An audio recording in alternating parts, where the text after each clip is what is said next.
السلام عليكم ورحمة الله وبركاته. warhoy Soomaali dhageysta. Soomaali si fiican ay dhageysta.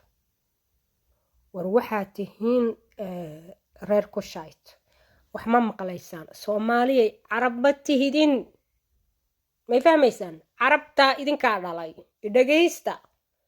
haddii wax la idin sheego wax fahmi maysaan. dhulkan origin idinkaa ah, dhulkan asal dadka leeyahay waa Soomaali ku shaayt. Soomaali waxa la yiraahdaa ku shaayt baa la yiraahdaa. carabtan aad ku ordaysaan daaroodka iyo saaqba ku ordaayo war idinka carab ma tihidin. carabta idinkaa kacfac weyn uma adduunku wuxuu ku leeyahay waxa laga yimid Afrika laga yimid ummad oo dhan waxay ka timid Afrika ka timid. aqligiina kor u qaada wixii adiga aad xaq u leedihiin dad kala siinayna. fiiri ummad oo dhan waxay ka timid muxuu haytiito bariga Afrika laga yimid baa lagu leeyahay. Afrikay ka yimaadeen. fiiri Afrikaanka saddex qabiil baa degan.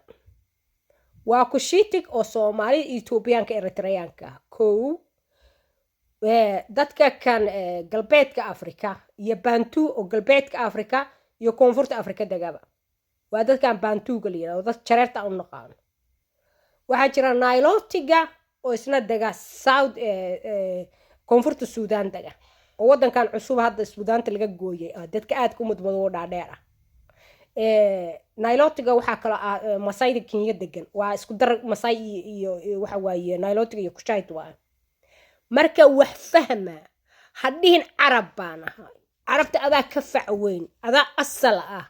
adi waxaa tahay hawiye daarood isaaq raxan weyn ma dhibaan tumaal Soomaali maarin sandhuub waa ninka asalka Soomaaliya iskala waay. waa ninka dhulkan Soomaali galbeed iskala waay. waa ninka NFD iskala waay. ma fahamti inaga dadka asalka ah oo Kushitiga inaga waay. Ethiopiaanka, Eritreaanka, Soomaalidu waa ehel. Kushitig baa la isku keen yiraahdaa. dad kale waa degan waa ku qasan yihiin qabiilo kale Ethiopia waa ku qasan yihiin laakiin Kushitig asliga anaga waa. yaa jooga Soomaaliya yaa jooga runtii la isu sheegaa la rabaa ajnabi baa jooga. Soomaali Bantu waa jooga. oo waa Bantu wada isagu Afrikada degu nooga yimid. Tansaaniya degaa, Kenya ay soo degeen, halkaas ay nooga yimaadeen. laakiin iyagu dhulkan asal ma u lahaa.